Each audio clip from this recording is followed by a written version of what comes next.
하나님 아버지, 오늘도 하나님의 말씀 앞에 우리가 나왔사오니 주께서 친히 말씀해 주시고 오늘을 사는 우리에게 필요한 우리의 생명의 말씀을 주님 허락하여 주시옵소서.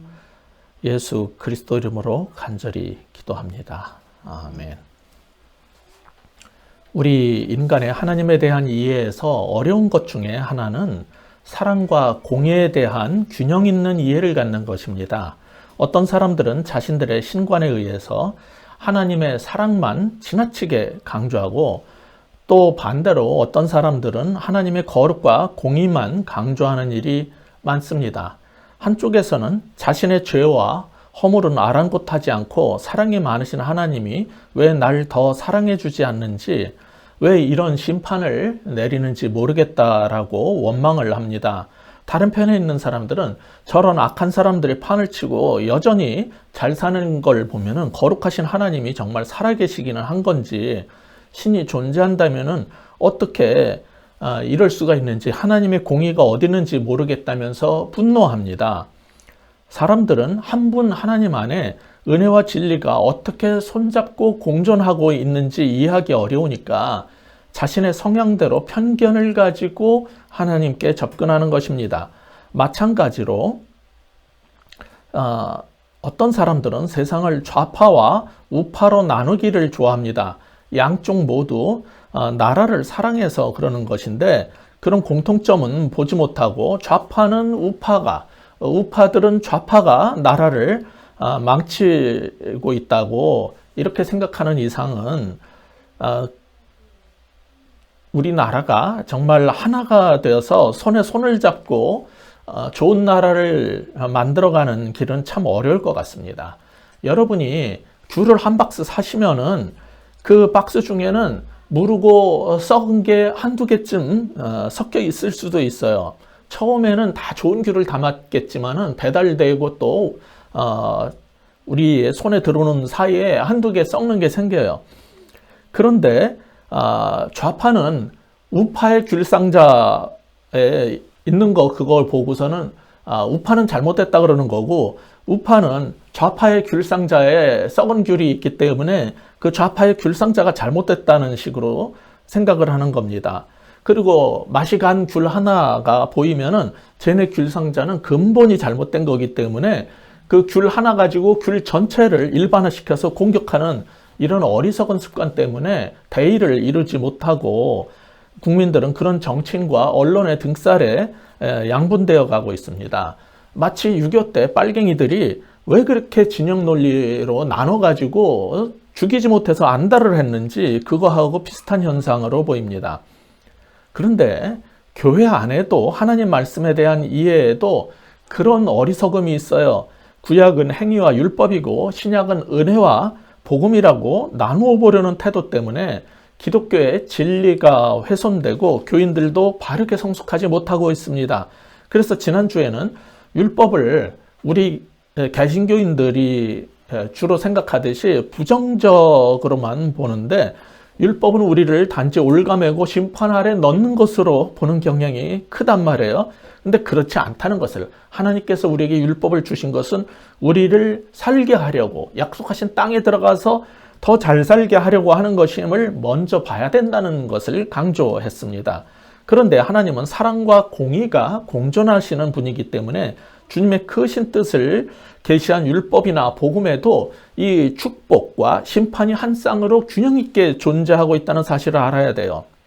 믿고 순종하면 축복이 있지만은 믿지 않고 불순종하면 심판이 있다라고 성경은 가르치는 겁니다. 자신의 형상대로 지은 인간이 잘 되기에 바라기에 하나님은 율법을 통해서 축복의 길을 열어주셨지만은 창조주를 거부하고 다른 신을 섬기거나 하나님의 뜻을 거역해서 불순종하면은 죽음이 그리고 심판이 야기된다는 사실을 우리는 균형 있게 알아야 한다는 게 오늘 본문의 가르침이에요. 고대 이스라엘 사람들이 살던 근동 지역의 대국 왕이 어떤 나라를 점령해서 그 속국이 된 왕하고 맺은 조약이 있어요.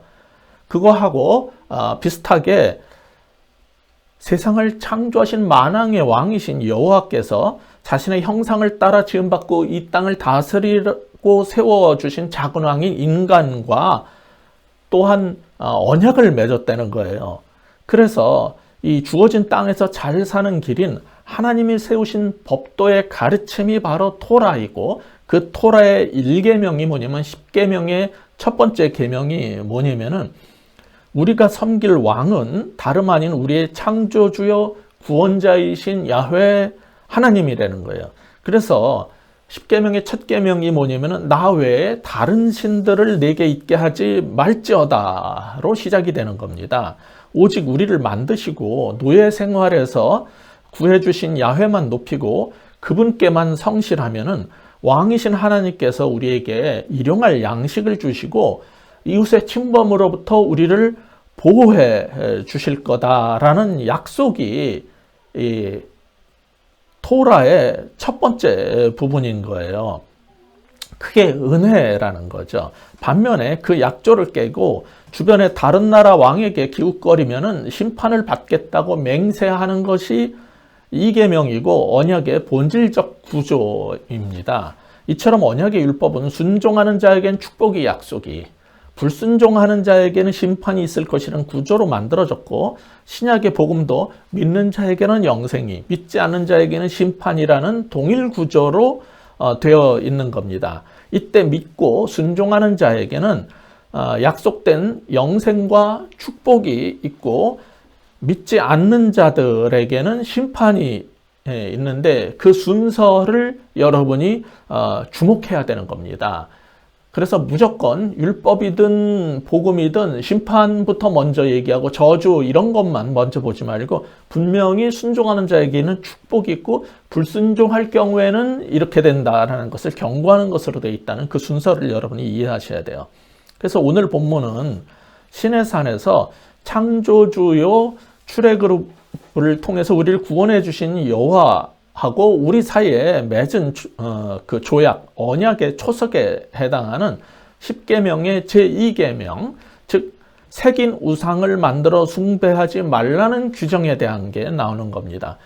그것은 하나님만이 경배의 대상임을 밝힌 제1계명에서 나온 것이고, 창조주여 만왕의 왕이신 야훼와의 언약을 깨고 다른 신을 섬길 경우 따를 심판에 대한 가르침입니다. 제 개인적인 은사요, 고든 코넬 신학교의 구약 교수였던 메르디스 클라인 박사는 고대 근동 지역에 있는 큰 왕과 속국의 왕 사이에 맺어진 조약문을 보면은 패턴이 그 서문에 보면은 이 조약을 맺은 큰 왕은 어떤 존재인지를 이제 밝히고 계시하고, 그 다음에 왜 이 대왕과 속국의 작은 왕 사이에 이런 조약을 맺게 되었는지 그 정황을 언급하면서 시작한다는 거예요. 그런데 성경도 바로 그런 구조로 되어 있다라고 밝히신 분이에요. 여러분 생각해 보세요. 창세기는 어떻게 시작합니까? 하나님은 이 세상을 창조하신 분이고 우리를 만드신 분이라는 게 창세기의 가르침이에요. 그 다음 출애굽기를 통해서 하나님은 세상에 노예 생활을 하던 히브리 사람들을, 우리들을 구원하신 분이다라는 것을 보여주는 거예요. 우리가 보고 있는 신명기도 똑같은 구조로 되어 있는데 오늘 본문 앞에 11절에 보시면 하나님을 어떤 분으로 계시라 하냐면은 호렙산 혹은 시내산의 구름 가운데 불로 임재하신 분이라는 것을 소개한 다음에 그 다음에 20절에서는, 오늘 본문 20절에서는 그분은 어떤 일을 하신 분인가를 밝힙니다. 20절 같이 한번 읽어보겠습니다. 시작.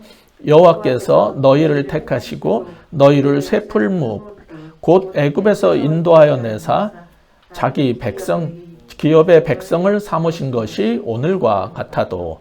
자, 20절에서는 그러면은 왜 우리가 그분만 예배해야 되냐면은 그분은 우리를 풀무불에서, 지옥불과 같은 애굽의 노예 생활에서 구출해내신 분이다 라는 것을 계시하는 거예요. 그러니까 하나님은 어떤 분이고 그 다음에 어떤 일을 우리에게 행하셨기 때문에 이 조약에 맺어진가를 보여주는 거죠.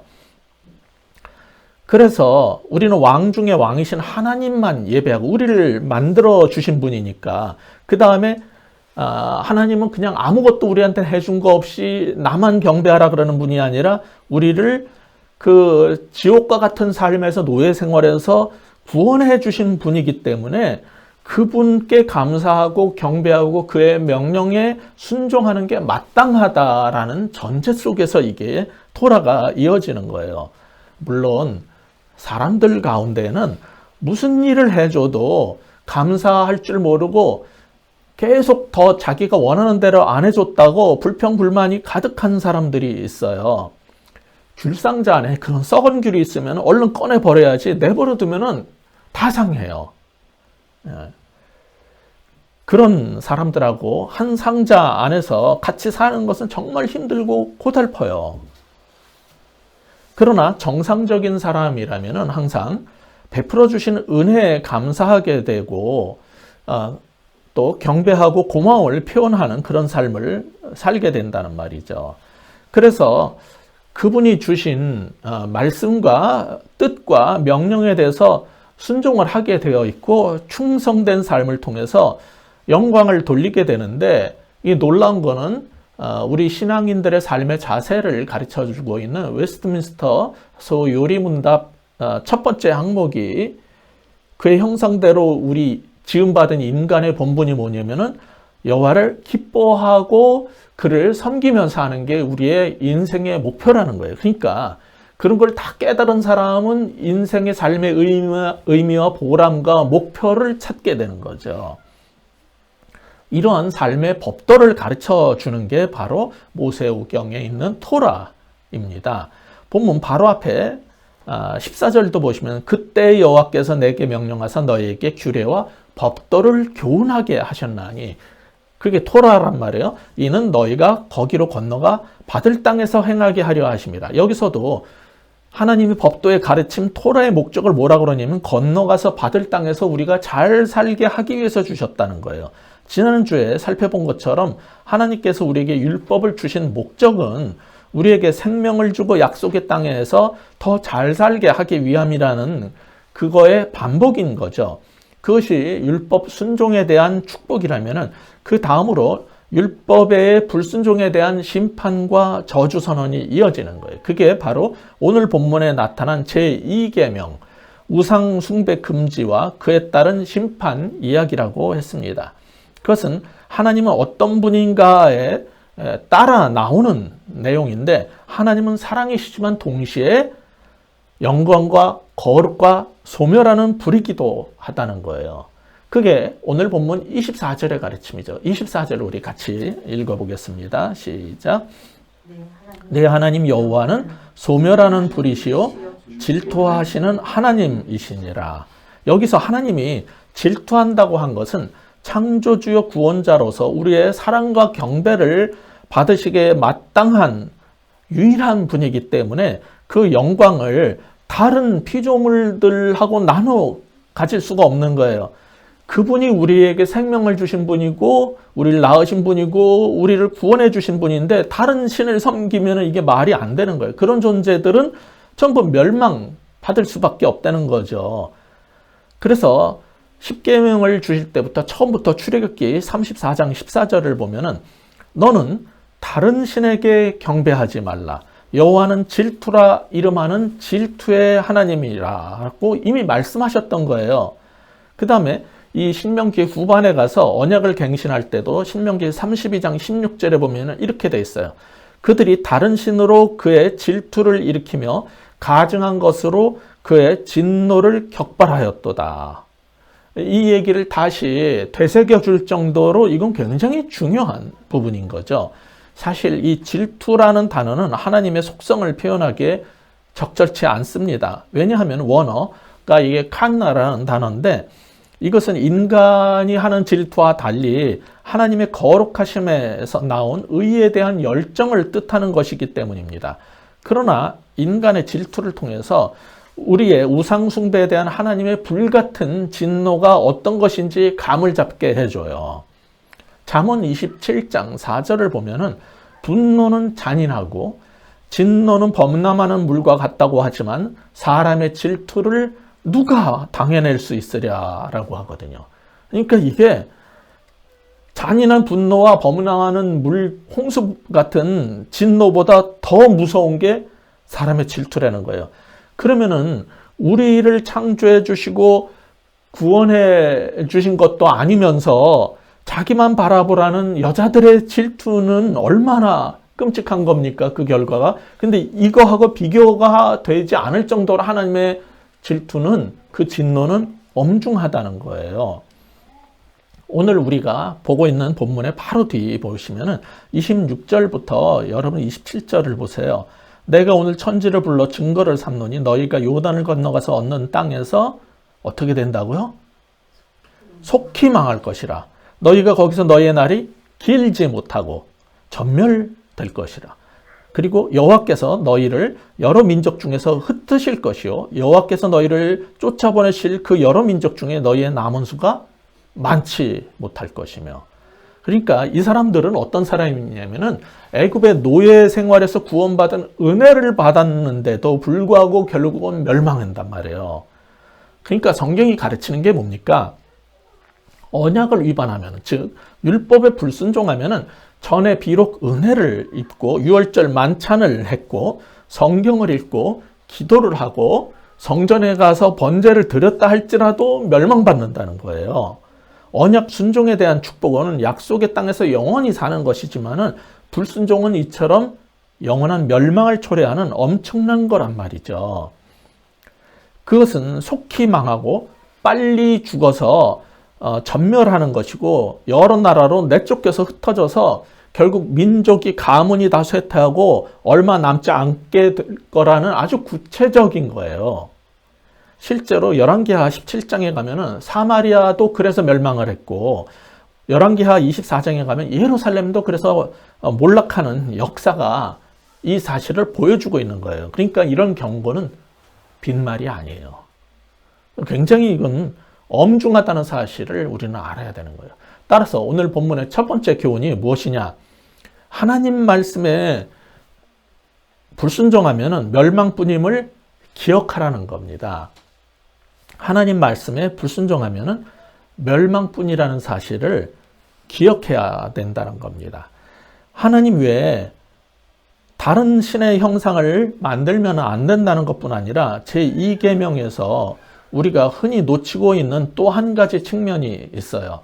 하나님께서 이스라엘 백성들을 만나 주시던 장면이 신명기 4장 11절인데 오늘 본문의 앞부분이죠. 산 아래에 백성들을 모아놓고 하나님께서 시내산에서 만나 주실 때 그들은 무엇을 보았습니까?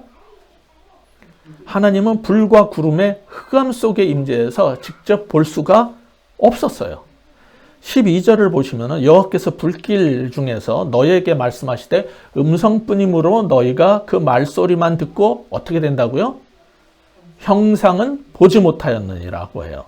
하나님이 이처럼 자신을 계시할 때도 그 형상을 보여주지 않기 때문에 그 형상을 만들지 말라고 하신 겁니다. 심지어는 하나님을 섬기거나 예배할 때도 형상을 만들어서 예배하지 말라는 거예요. 그런데도 16에서 18절을 보시면은 사람들은 하나님을 나무나 돌 같은 어떤 물질 재료를 통해서 남자의 신으로 여자 신의 모습으로 만들기도 하고 심지어 별이나 동물이나 새나 어류 모습으로도 형상화해가지고 이게 하나님이라고 하면서 섬기려고 한다는 거예요. 그것을 금지하는 게 십계명의 제2계명이죠. 그런데도 우리는 자꾸 한눈에 쏙 들어오고 만질 수 있고 내가 소유할 수 있는 형태로 하나님을 만들어가지고 가지려고 하는 거예요. 그게 종교생활하는 데 쉽거든요. 종교생활을 쉽게 하는 방법이 그렇게 보이는 걸 만들어 갖는 거거든요. 근데 자꾸 그렇게 하나님 명령에 불순종하면 어떻게 되는 겁니까? 아까 본 것처럼 26, 27절에서 본 것처럼 일찍 죽고 멸망할 뿐만 아니라 오늘 본문 21절을 보시면은 어떻게 된다고요?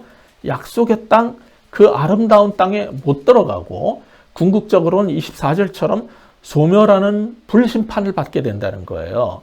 불은 오늘 본문 15절 시작하는 15절 그리고 끝나는 24절뿐 아니라 이 전후에 7번이나 반복되는 굉장히 중요한 모티브입니다. 불은 하나님의 영광을 상징하지만 가까이 하면 우리의 더러운 존재들은 다 타서 소멸돼 버려요.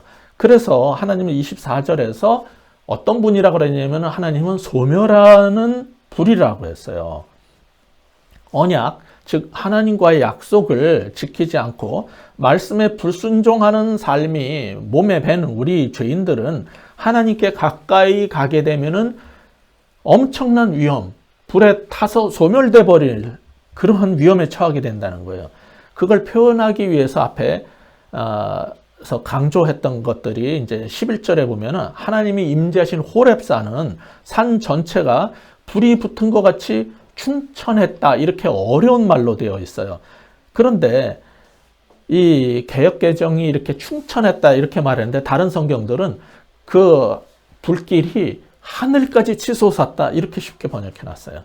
그러니까 죄인들이 하나님께 가까이 나가게 되면은 그 거룩한 불에 다 삼켜서 불타버린다는 거죠. 그러면 우리 하나님의 백성들은 어떻게 하나님을 만나고 가까이 할 수 있단 말입니까? 방법이 뭐냐고요. 그게 11절에 그 얘기 다음에 12절에서 나오는 거죠. 여호와께서 불길 중에서 너희에게 말씀하시되 음성뿐이므로 형상을 보지 못하니라에 이어지는 게 13절이잖아요. 뭡니까? 여호와께서 그의 언약을 너희에게 반포하시고 너희에게 지키라 명령하셨으니 곧 십계명이며 두 돌판에 친히 쓰신 것이라. 하나님의 형상은 볼 수가 없고요. 내가 가질 수가 없고 손으로 만질 수가 없는 거고, 기록된 하나님 말씀, 즉 돌판, 오늘식으로 하자면 성경을 통해서 만나라는 거예요. 이것이 기독교의 독특성인데 기록된 말씀 속에서 하나님을 만나도록 해주신 겁니다. 근데 사실 이게 어렵잖아요. 그리고 빨리 잘 안 되잖아요. 그러니까 우리가 쉽게 하나님을 만나고 직접 보고 만지기를 원하는 겁니다. 그러니까 보이지 않는 하나님 대신 눈에 보이고 손으로 만질 수 있는 어떤 형상을 만들어 놓고 섬기고 예배하려는 속성이 발동을 하는 거예요. 그런데 제2계명에 담겨있는 의미 중에 하나는 이방 잡신 우상 숭배를 하지 말라는 것뿐만 아니라 하나님을 섬길 때도 어떤 형상을 만들어서 섬기면 안 된다는 거예요. 근데 이게 싫다는 거죠. 기독교인들도 지금. 모세가 십계명 돌판을 받으러 시내산에 갔는데 빨리 내려오지 않으니까 사람들이 어떻게 했어요? 또 다른 지도자였던 아론을 선동해가지고 금 장신구들을 모아가지고 하나님의 형상을 만들어 놓고 예배를 제대로 드려보자는 거였어요. 그래가지고 만든 게 금송아지거든요. 그 사건의 핵심이 뭡니까? 사람들이 착각하듯 그들이 하나님이 안 보인다, 모세가 안 온다고 이방 잡신을 만들어서 우상숭배한 게 아니에요. 출애굽기 32장 4절을 보시면은 뭐 한 겁니까? 아론이 그들의 손에서 금고리를 받아 부어서 조각칼로 새겨 송아지 형상을 만드니 그들이 말하되 이스라엘아 이는 너희를 애굽 땅에서 인도하여 낸 너희의 신이로다. 그 금송아지가 출애굽시켜준 여호와 하나님이라는 거예요. 그래서 7절에 보면은, 그 다음 7절에 보면 하나님께서 모세에게 얼른 내려가 봐라. 이스라엘이 썩었다 그러시면서 8절에서 뭐라 그럽니까? 내가 명한 길을 떠나서 자신들을 위해 송아지를 만들어 숭배하며 예배를 드리고 뭐라 그런다고요? 이것이 너희를 애굽 땅에서 인도해낸 너희의 신 하나님이라 그런다는 거예요. 그러니까 여기에서 하나님을 분노하게 만든 게 뭡니까?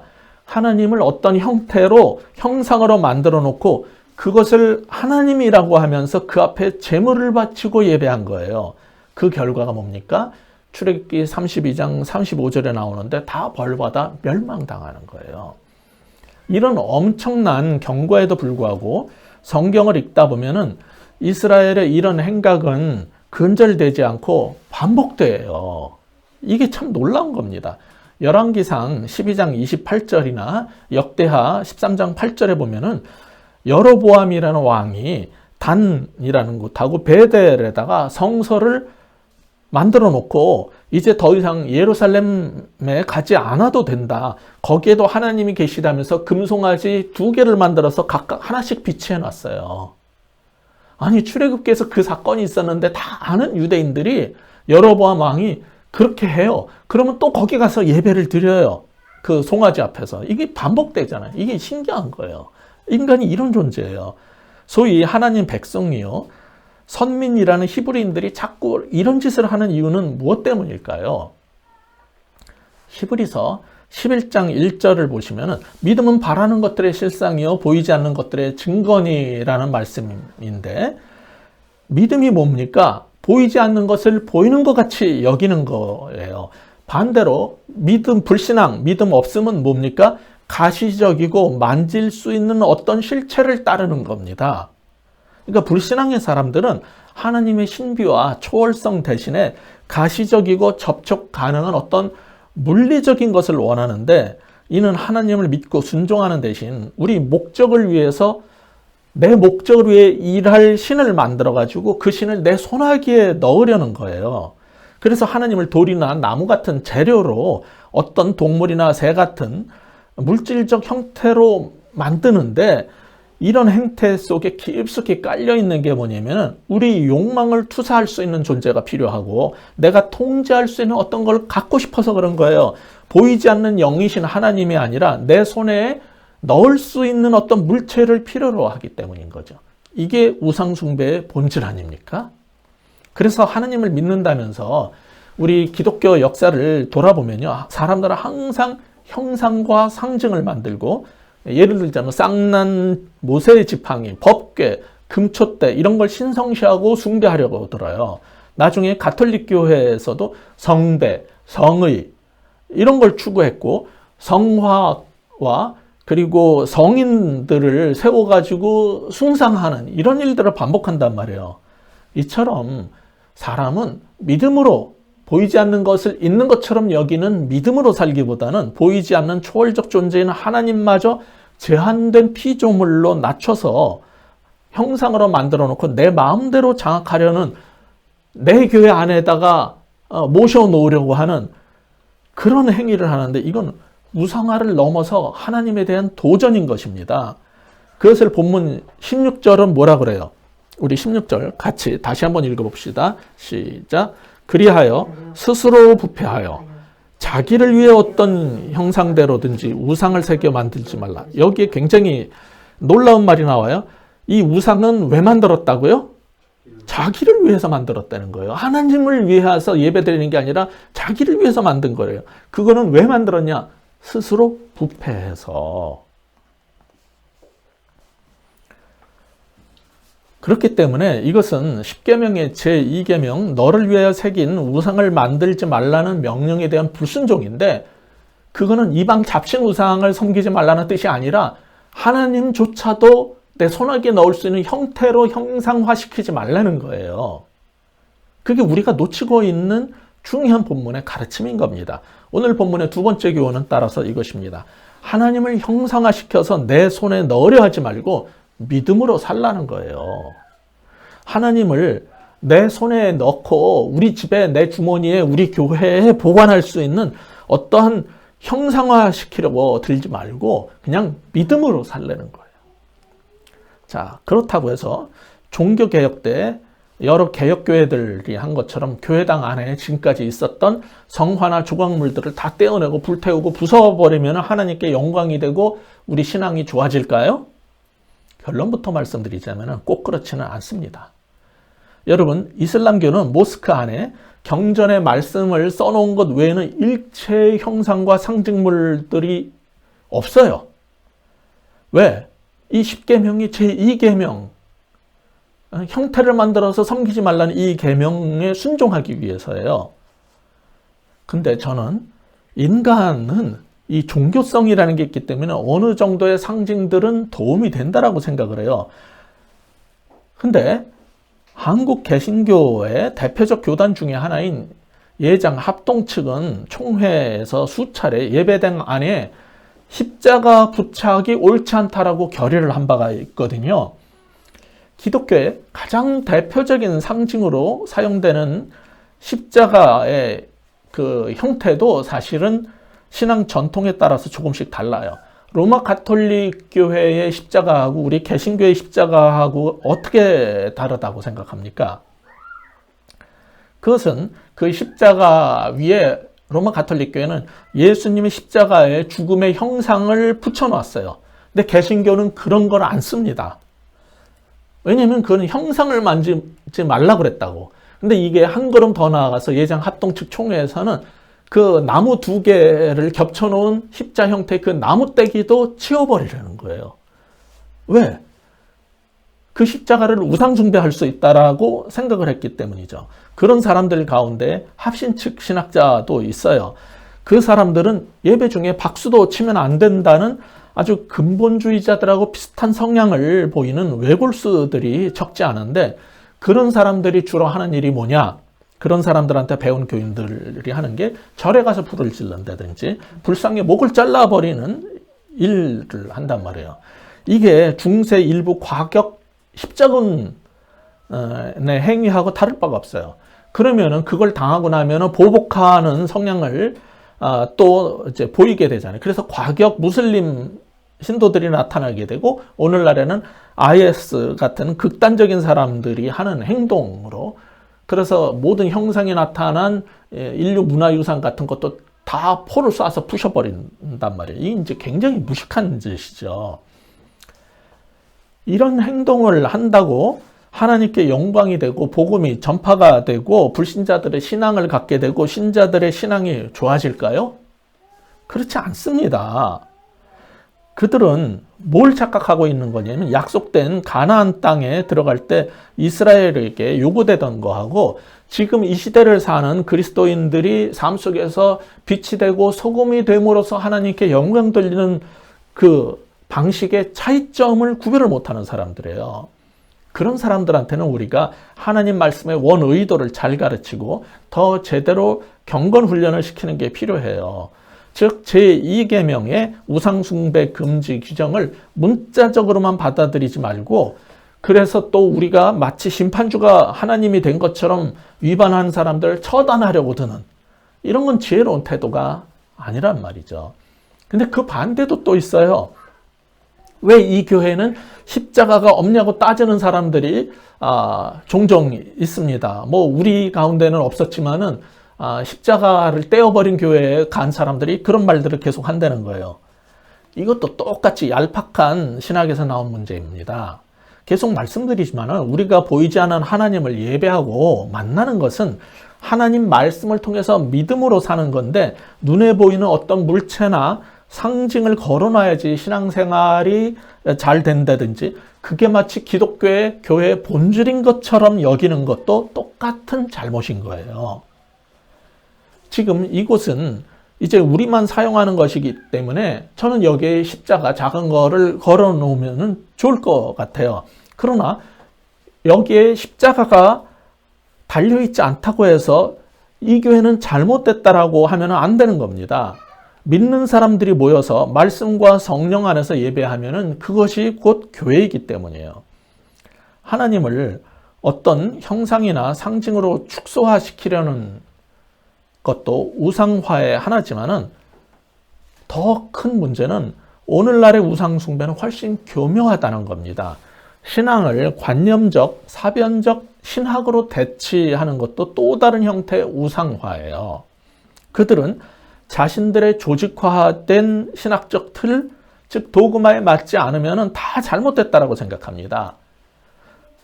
그들은 초월적 하나님을 자신의 관념적 사고라는 틀 속에 가두어서 대상화 시키는 건데, 그 역시 우상화라는 거예요. 프린스턴 신학교의 구약 교수인 패트릭 밀러는 그런 신학 체계와 우상화를, 구조화를 우상 공장이라고까지 불렀어요. 사람들은 머릿속에 우상 공장을 만드는데 신학과 도그마의 틀이 우상 공장이라는 거예요, 이 사람은.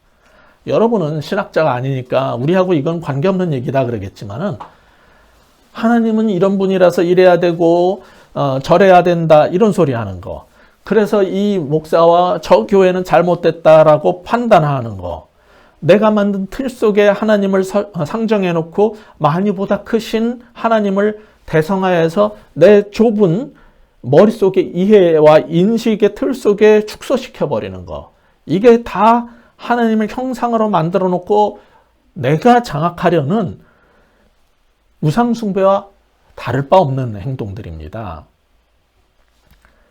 그게 어떤 사람들이 하는 일이냐? 소위 은혜 받았다는 사람들이 하는 일이에요. 이런 것은 우상숭배이기 때문에 이건 멸망의 길이라는 거예요.